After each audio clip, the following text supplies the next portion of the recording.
This is called Diver Down. I wanted to talk about how pretty quickly this hobby or can become an obsession. I'll explain what I mean right now with this diver selection. This first diver I got, this little Timex Skin Diver. Skin Diver means it can basically only waterproof to where you can hold your breath and go down. I think they say 33 meters or 25 or whatever. It's not a very deep diver, but I love the look with the bezel and the functions that a diver watch can do, and just the general design of it. And this one I got for on an auction for a friend, and it was working, so I got it. I cleaned it up, wore it to make sure it worked for a little bit. Basically fell in love with it, fell in love with the whole style and everything. So immediately after I sent it to him, I was like, I want to get another one of these. So I saw in an auction there was this one. And the thing with watches is, if you're not paying attention, or if they don't put, the millimeter size and everything, you can get fooled into thinking that the watches are bigger than than they are. So this is the next one I bought. I think it was in it was displayed, and I'm not sure they said how big it was, but I thought, well, this is a great little one. Cleaned it up, worked on it a little bit, but then thought, man, this was small. And I learned that this is a lady diver.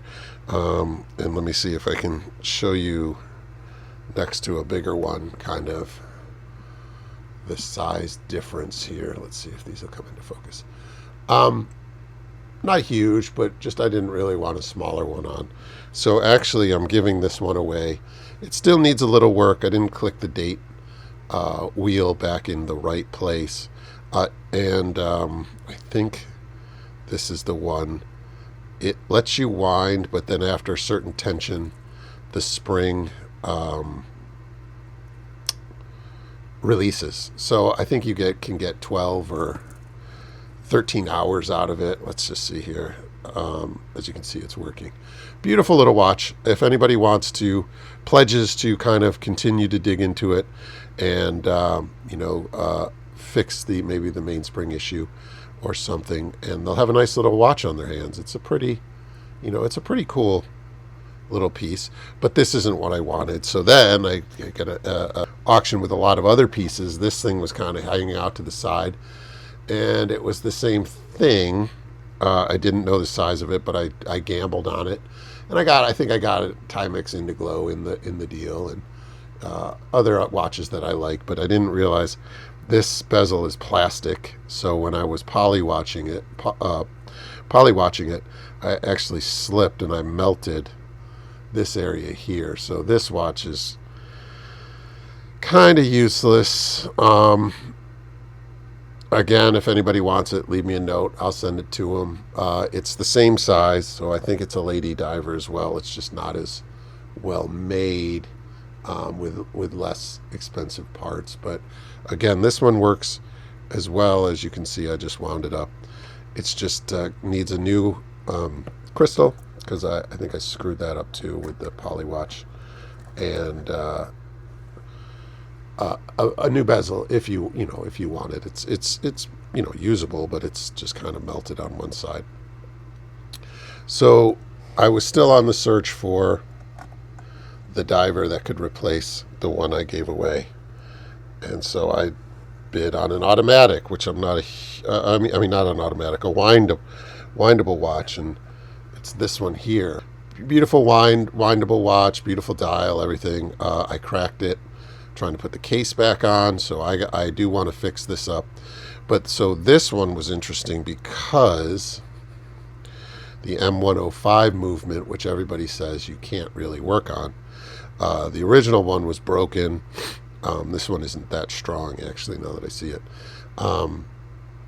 And I had an older Timex that kind of was the typical Timex with the M105 movement here. Because this one actually, the spring wouldn't hold tension. So this one, I think I'm going to take apart. People say obviously this is a terrible movement to try that on, but I don't want any watches to go to waste. And this was a beautiful watch, but just very typical Timex M105 with the date. So I did do a heart transplant and got it into this one, and now I'm struggling to get the back on, and have to buy a new crystal as well. But once that's the case, I think I'm going to sell this one because it is a wind up. It is a windable one. And while I was looking at that one, this one came up, which is an automatic. That's just more my style. I like the automatic. I like the fact that you don't have to worry about winding it every now and then. Just wearing it will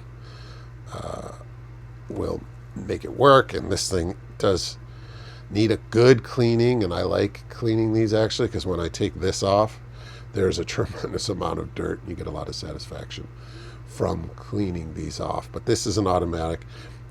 And then while I was waiting for this, I broke my golden rule, as I do not like quartz watches for the most part, or at least buying them from eBay, because they everybody says, oh, I didn't test it. But if it's a choice between having a broken watch and trying it with throw a battery in it, they did test it, and it's usually corroded, or not much you can do with a quartz watch that doesn't work beside when you throw a battery in it. Ironically, I'm going to try to kind of fix one here in a second, but usually it's broken. And this is a good quality diver. I really liked the way it felt, and so I may try to reuse the case, maybe the face, maybe look for parts of it. But anyway, so this was another one that kind of chasing the elusive first Skin Diver, and then the automatic. And then a friend sent me a auction link for something completely separate. I think it was a boat or something. And I, of course, started looking for watches, and then I found this gem, which may have just actually cured me of my Timex, this is a Cordura Sea-Gull. And the funny thing is, I think it's beautiful. It's a monster. I mean, compared to that First Lady's one, it is a gigantic watch. I think 44 or 45 millimeter, maybe even 46 lug to lug. And I just think for the 70s, when they were making these and trying to make them a small, they didn't have the kind of the big watch look that we have today. It's an amazing, it's amazing. And the funny, it's a Sakura movement. Now that movement, doing a little research, said that when Breitling kind of was a victim of the quartz movement of the 70s, and they had to kind of go out of business and sell all their assets, the Sakura bought the naming rights and everything, and then brought Breitling back to what it is today. I mean, it's amazing transformation. And so I do consider this to have a little bit of provenance of a good watchmaking in it.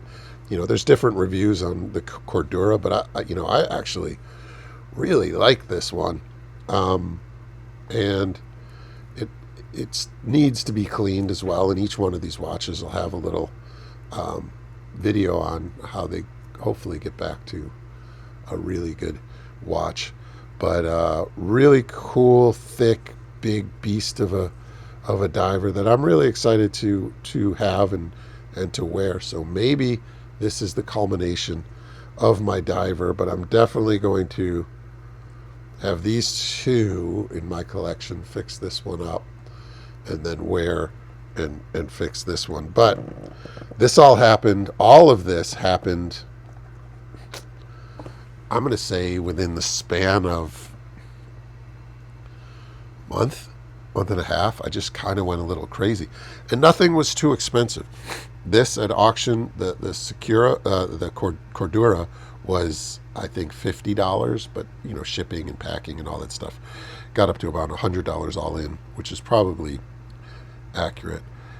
I started just not low bidding, but making offers a little bit, nothing more than like $30 or $40 for the automatic and the windable one, and they would take them. So, and then these two were kind of part of a bigger auction. I mean, couple other watches, and so not all that expensive to get kind of all the knowledge and get a couple good watches out of it.